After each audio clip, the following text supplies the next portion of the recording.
Today I'd like to talk about Dipropylene glycol. Oh, damn. I was going to ask you what you thought DPG stood for. Ask me what DPG stands What for. do you We'll start again. Okay. We won't, will we? Yeah. We'll not. Arthur, what do you think DPG stands for? Is it dipropylene glycol? It is. Right. Do you know what it does, dipropylene glycol? It is a solvent. Yes, it is. Yes, it is. But you know what? Most people seem not to know that because they think it's magic. It does some amazing thing to perfumes because sometimes it's on the ingredients list. But even more so, recently it has been outed as a component in a very, very, very popular, expensive, wildly copied perfume. Because... Jump. Yeah. No? But actually, no. It's not wildly expensive, is it? Dupe? Yulp. It's pronounced Yulp, you know. Dupe is pronounced Yulp because it's a Dutch brand. Okay. So, but no, it's not actually Yulp. It is. It's Baccarat Rouge by Francis Kurdian. It's expensive and popular, and so widely copied by people who hope that they're going to make a fortune out of it. But because the GCMS was published recently, legitimately paid for, but and there is something like 40% dipropylene glycol in it. So people are starting to think, oh, well, let's add dipropylene glycol to our perfumes and that'll make them last longer and perform better. And they think it's kind of a magical thing. And what it is, this particular perfume is made from a lot of powders. It's got Veramos in it, it's got Ambrox in it, it's got something else in it I can't remember because I'm not that bothered. Ethyl maltol. So the reason it's got the DPG in is because those powders were dissolved first in the DPG so that then it's pourable and it's in a 185 kilo drum. It's shipped off to the finishing house who then dissolve it in ethanol and bottle it. So the whole perfume isn't made in DPG first? No. Just the powdery elements? The concentrate has DPG in it because the powdery elements are... So, I mean, because there's that much DPG in it, it doesn't really matter. It's all dissolved in the DPG. And does DPG dissolve powder better than ethanol, presumably? Yeah. Not necessarily, no, but because this compound, 185 kilos of it, is not shipped as flammable, they don't want to make it flammable.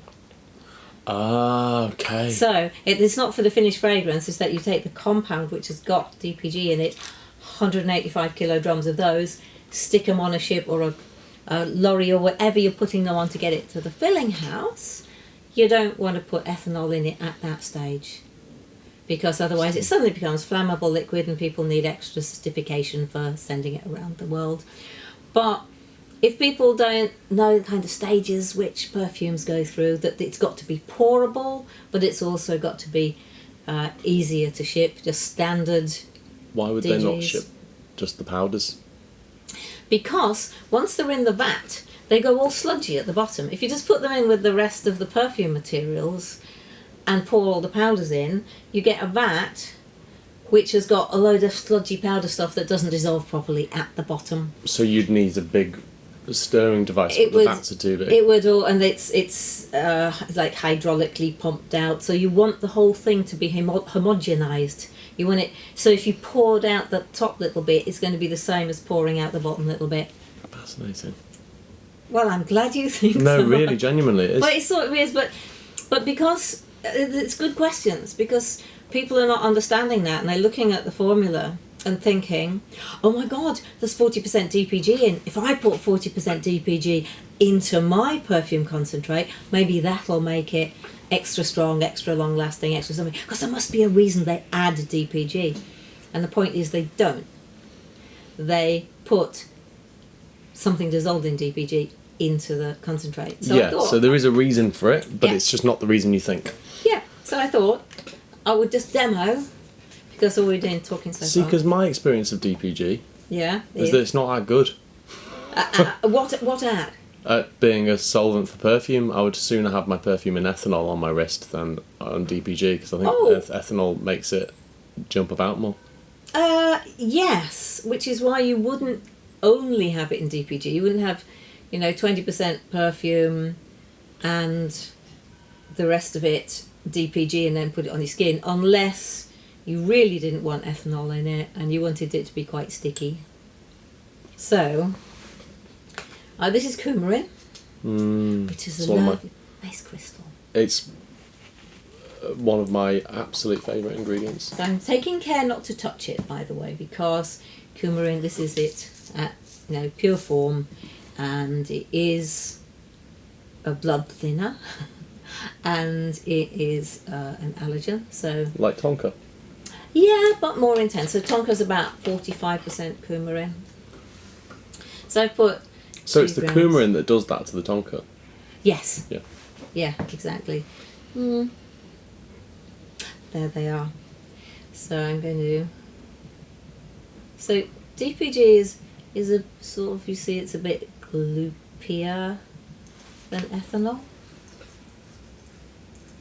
So quite nice and gloopy. You don't know what I'm going to do with this when I've done it. Presumably more dense. Is it more dense? Oh, yes. So can you fit, by weight, can you fit more DPG in a bottle than ethanol? Yes. Yes, you can. So, put one down the side. I'm going to add, I'm going to make it up to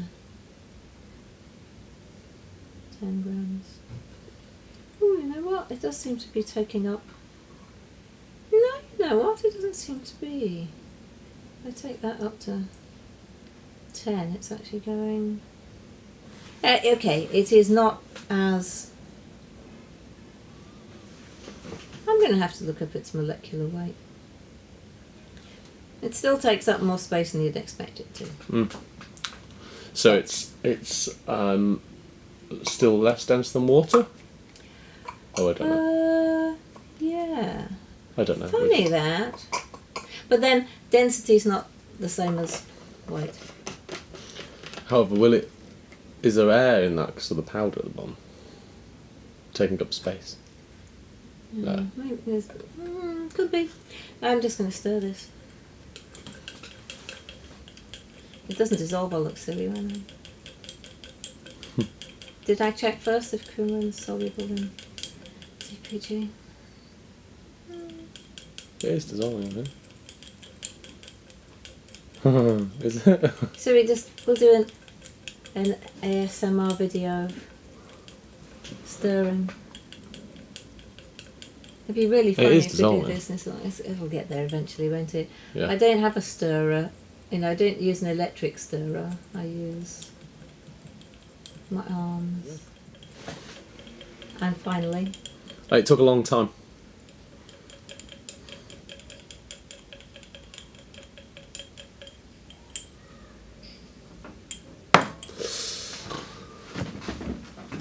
So there we go. That was very interesting about DPG. Do people need it? If they're learning how to make perfume, do they need it in their lab? Not really. They would only need it if they want to ship things, ship concentrate that isn't dissolving properly. Just wipe that down a bit. And isn't flammable. It's not flammable. So that's. So would you say should people invest in ethanol rather than DPG? If you're learning to make perfume, then you'll want it in ethanol, unless you particularly don't want to use ethanol. Some people don't use ethanol. But if you're going to want a solvent for use for your perfume on your skin, you'd want IPM, isopropyl myristate, instead. Why? Which is another solvent. It's just, it's not as sticky as DPG. It's a much lighter, smoother kind of synthetic oil. IPM. IPM, not DPG.